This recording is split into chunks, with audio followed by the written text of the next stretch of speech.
देख्न सक्नुहुन्छ भाटबटेनी पूर्ण रूपमा फोरिएको छ। भाटबटेनीबाट यसरी सामानहरू निकालेर यहाँ ठ्याक्कै तपाईँको बङ्गलादेशको स्टाइल जसरी शेख हसिनाको दरबारमा छिरेका थिए त्यस्तै चाहिँ विभिन्न ठाउँका विभिन्न कुराहरूमा आक्रमण गरिरहेका छन्। आन्दोलन यो राजावादी आन्दोलनकारीहरू भन्दा फरक नपर्ला। उहाँहरू चाहिँ कोटेश्वरमा अश्रु ग्यास खाइसके पछाडि उहाँहरू आएर विभिन्न स्थानका विभिन्न कुराहरूमा एकदम आक्रामक रूपमा प्रस्तुत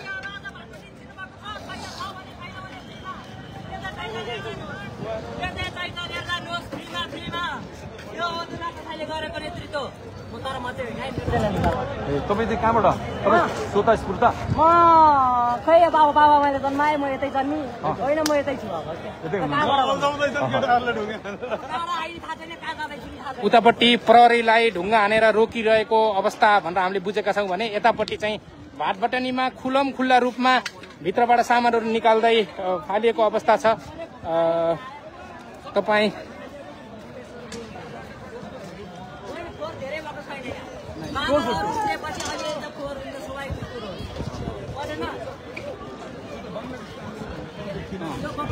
बङ्गलादेश त के थियो र बङ्गलादेशमा खाने पाएको छैन, हाम्रो नेपालमा जति खाने खाओ होला। तपाईँहरू खानु पाएको छैन, हामीले खायौँ। के खानु हो तपाईँहरूले? खप्पु ल्याएर भइदियो केटा हो। तपाईँहरूले खानुभएको छैन, तपाईँहरू साँच्ची नै भोकै हुनुहुन्छ। खाजा खानु पाएन, तपाईँले फलफुलको टेस्ट चाख्नु पाउनु भएको छैन। बेलुका गएर हामी त खाना खान्छौँ। हातमा सामान बोकेर आइराख्नु भएको छ, विस्की लिएर एकछिन ठाडो गरौँ न। ओ ल विस्की लिएर दर्शकले ओहो यो एकदमै डरलाग्दो अवस्था छ। यहाँ एकदमै डरलाग्दो अवस्था छ। तपाईँ देख्न सक्नुहुन्छ यहाँ पारी यहाँबाट लिउँदै पारी समेत फालिएको छ। तपाईँ सडकमा हेर्नुभयो भने यस्तो किसिमको अवस्था छ। ओ माई गुडनेस, ओहो यो देशमा के भइरहेछ यो त ल हेर्नुहोस्। ओ माई गड भाटबटेनी यहाँ यो चाहिँ निकै डरलाग्दो अवस्था छ। यो पक्कै पनि राम्रो अवस्था होइन। तपाईँ हेर्नुहोस्, ओ माई गड। तपाईँलाई म भाटबटेनीभित्र गएर देखाउँछु। भाटबटेनी भित्रको अवस्था कति डरलाग्दो छ भन्ने कुरा तपाईँलाई यहाँ म देखाउँछु। भाटबटेनीबाट सामानहरू निकालेर सामान ल हेर्नुहोस् यसरी लगिएको अवस्था छ। यी ल हेर्नुहोस् आइसक्रिम उठाइएको अवस्था छ। तपाईँ यहाँ देख्न सक्नुहुन्छ। ल हेर्नुहोस् यहाँ यसरी यहाँ धेरै मान्छेहरूले लगेको अवस्था छ। यहाँबाट जे चाहिन्छ भाटबटेनी भित्रबाट लगिएको अवस्था छ। यहाँ बाहिर पनि यस्तो बनाएको छ। यो निकै नै डरलाग्दो अवस्था छ। नेपालमा यो उतातिर घर जलिरहेको अवस्था छ, ढुङ्गा हानेर घर फुटाएको अवस्था छ, यता भाटबटेनी फुटाएको अवस्था छ। साँच्चै यसले देखाउँछ मानिसहरू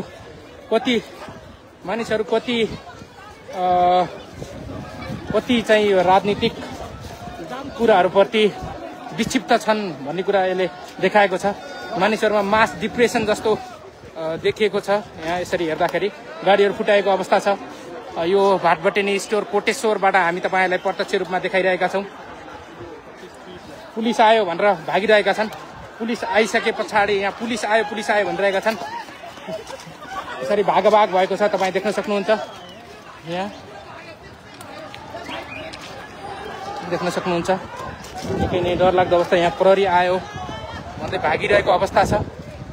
यो कहाली लाग्दो अवस्था हामीले काठमाडौँबाट तपाईँहरूलाई देखाइरहेका छौँ। तीन कुनेमा रेस्टुरेन्ट घर फुटालिएको अवस्था छ, घर जलेको अवस्था छ। यहाँ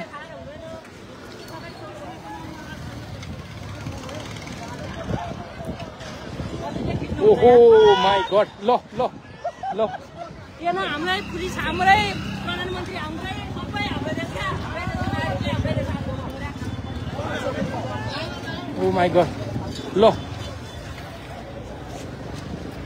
दर्शकवृन्द यो निकै नै डरलाग्दो कुरा यहाँ देखेको छ। ल माई गड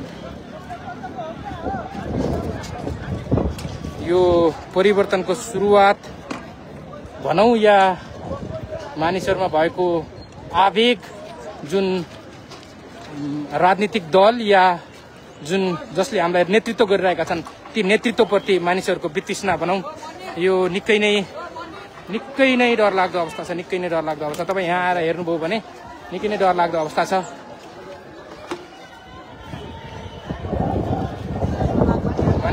क्रिकेट खेले जस्तो गरेर खेलिरहेका छन् यहाँ। ओ माई गड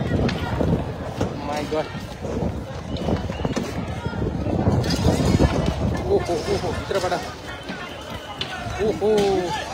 ओहो के भइरहेछ भित्रबाट।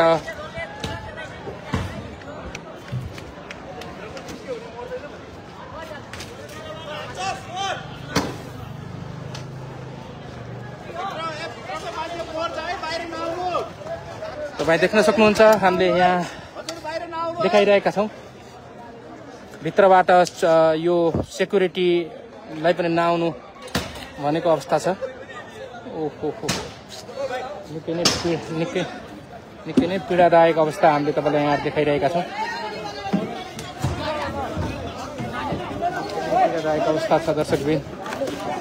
माई गुडनेस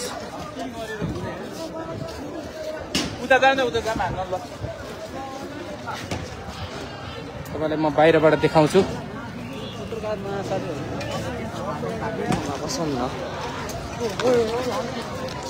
सरी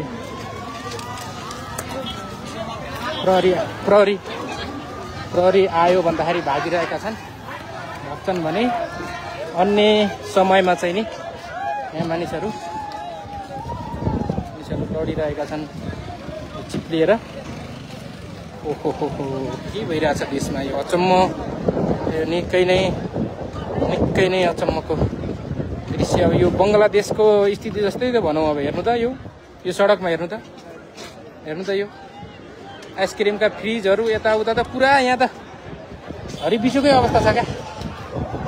ल हेर्नुहोस् ओहो क्या तनाव लाग्ने यार यस्तो दृश्य देख्दा यार।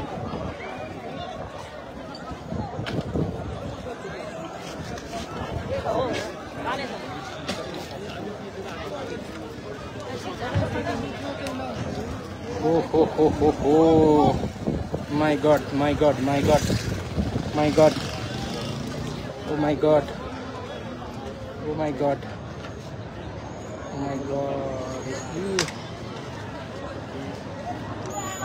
कसैले यदि युवाहरूको अथवा देशको अवस्थालाई चिन्न सकेन, जनताहरूले के चाहिरहेका छन् त्यो बुझ्न सकेन भने सायदै यो अवस्था आउने होला। मलाई त्यस्तो फिल भइरहेको छ यो दृश्य देख्दाखेरि।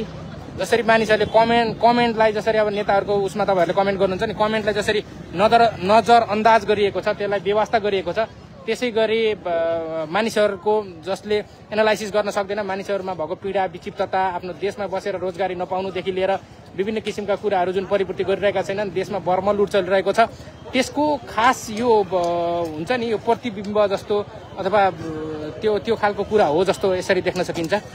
यो तपाईँलाई यो चाहिँ यदि वास्तविक देशको अवस्था नेताले बुझ्न सकेनन् र कार्यकर्ताहरूले भनेको अथवा आसेपासेहरूले होइन हजुर ठिक छ हजुर भनेको अवस्थामा मात्र बस्यो भने यो चाहिँ यस्तो स्थिति आउला जस्तो मैले फिल गरेको छु।